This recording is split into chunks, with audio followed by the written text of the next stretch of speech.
Olá, seja bem-vindo ao canal Reflexões e Caminhos. Vamos responder a pergunta de uma acompanhante do canal, uma assinante, uma inscrita, não recebo nada, é inscrita no canal, chamada Juliana. Ela não disse de onde ela é, mas pela pergunta dela, ela me parece que é adepta da prática de Umbanda. Ela me escreve assim, escreveu na nossa página. Bom, Tiago, eu penso em sair do meu centro. Meus guias irão me acompanhar? Essa foi a pergunta da Juliana. Bem, no Espiritismo, na doutrina espírita, também chamada carinhosamente de kardecismo, geralmente o nosso guia não vai de um lugar para o outro, quer dizer, vai de um lugar para o outro com a gente. Ele tem uma missão kármica conosco, ou pelo menos por algum determinado tempo.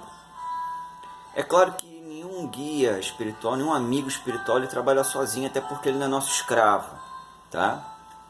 Na Umbanda, existem ainda, onde isso é mais documentado, de troca de guia.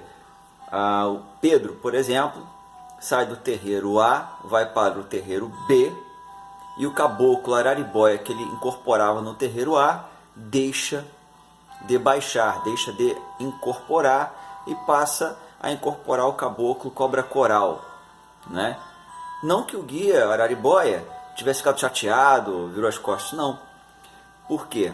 Araribóia tinha um compromisso com a falange espiritual do terreiro A.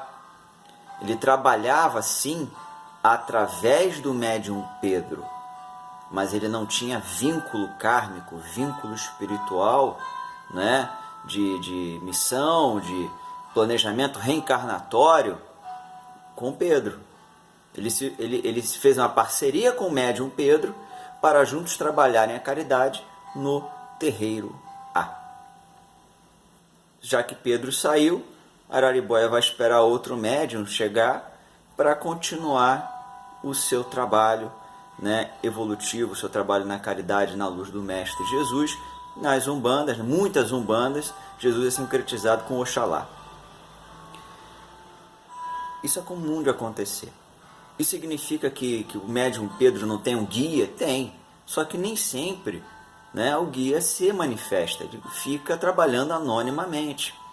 E se o guia não desejar, por alguma razão, até por impossibilidade de tempo de fazer essa atividade, que as atividades da Umbanda são muito intensas, ser comparadas a outras crenças religiosas que se dão através da mediunidade.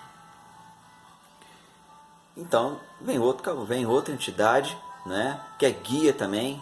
É bom a gente enfatizar, guia é aquele espírito que está num patamar evolutivo superior ao do seu médium. Por isso que ele vem guiando, conduzindo. Um protetor, ele está equiparado ao padrão moral, ao padrão vibratório do médium. É um amigo leal? É um amigo leal, sempre são amigos leais. Mas ele não é um orientador. Ele, como o próprio médium, recebe instruções, conduções.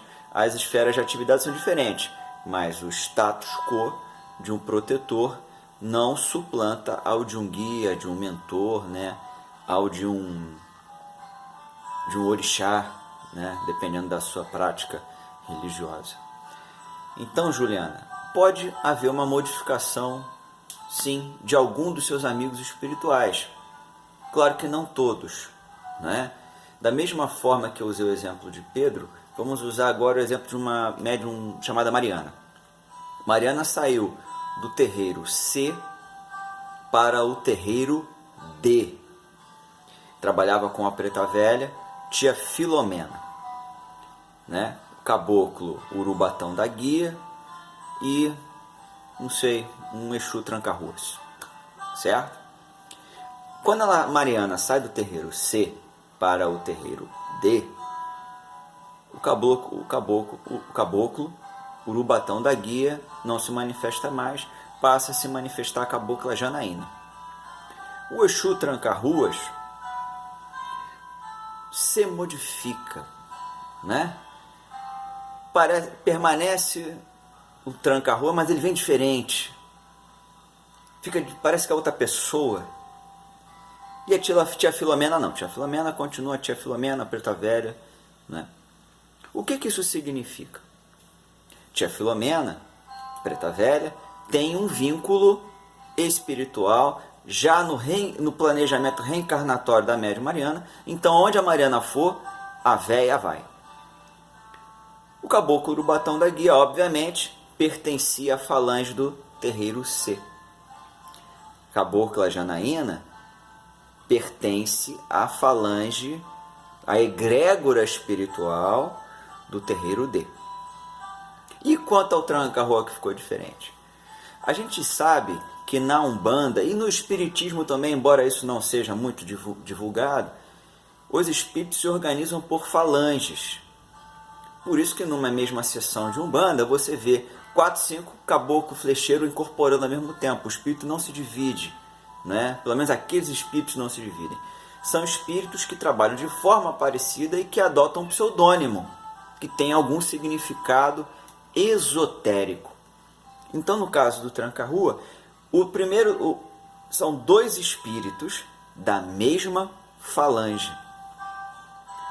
O tranca-rua, que acompanhou a médium Mariana no terreiro C, permaneceu no terreiro C.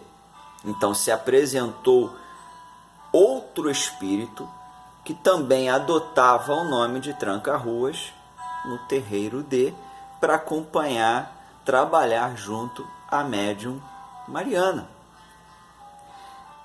Isso pode acontecer no tal do kardecismo, ou melhor, na doutrina espírita? Pode.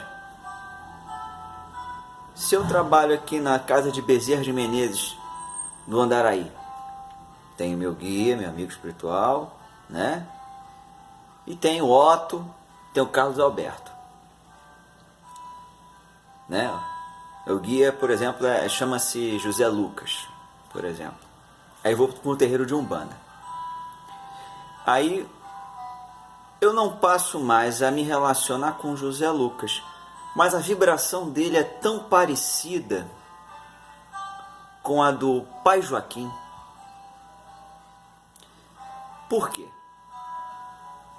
Na Umbanda não é compreendido um espírito, né, que se apresente como um frei, um padre branco, sei lá, não faria sentido numa sessão de preto velho. Então o espírito ele modifica a sua aparência perispiritual, né, mas mantém a sua vibração, sua forma de orientar, né? Até porque os espíritos ele tem outras experiências também. A gente acha que é espírito espírita. Alguns médiuns aí, alguns oradores famosos falam isso, né? Tem até espírito que fala isso, mas depois, enfim, ele se desfala, né? Ele contra o que ele mesmo disse. O espírito trabalha onde for necessário, não importa se é no candomblé, na Umbanda, no espiritismo, na igreja protestante, é bom sempre lembrar disso. Carlos Alberto, então, bota uma capa, ele assume a aparência perispiritual de um Exu, tranca-ruas, caveira. O Otto se torna um Exu tiriri, porque eles têm um vínculo espiritual comigo.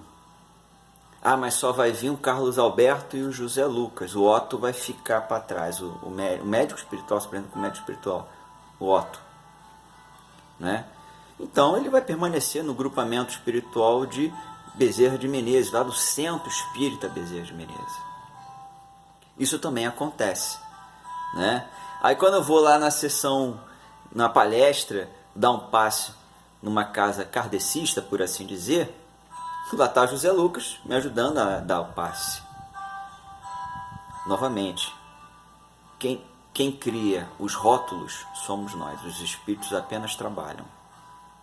Pessoalmente não acredito nessa prosa de espírito espírita, espírito católico. É claro que na erraticidade os espíritos vão se reunir em grupos afins, mas quem realmente quer trabalhar para Jesus, ele não se encastela numa igreja na espiritualidade, num terreiro de Umbanda na espiritualidade, num centro espírita kardecista na espiritualidade. Ele fala com todas as óticas, até porque ao longo das reencarnações deles e nossas, nós singramos por diversas religiões.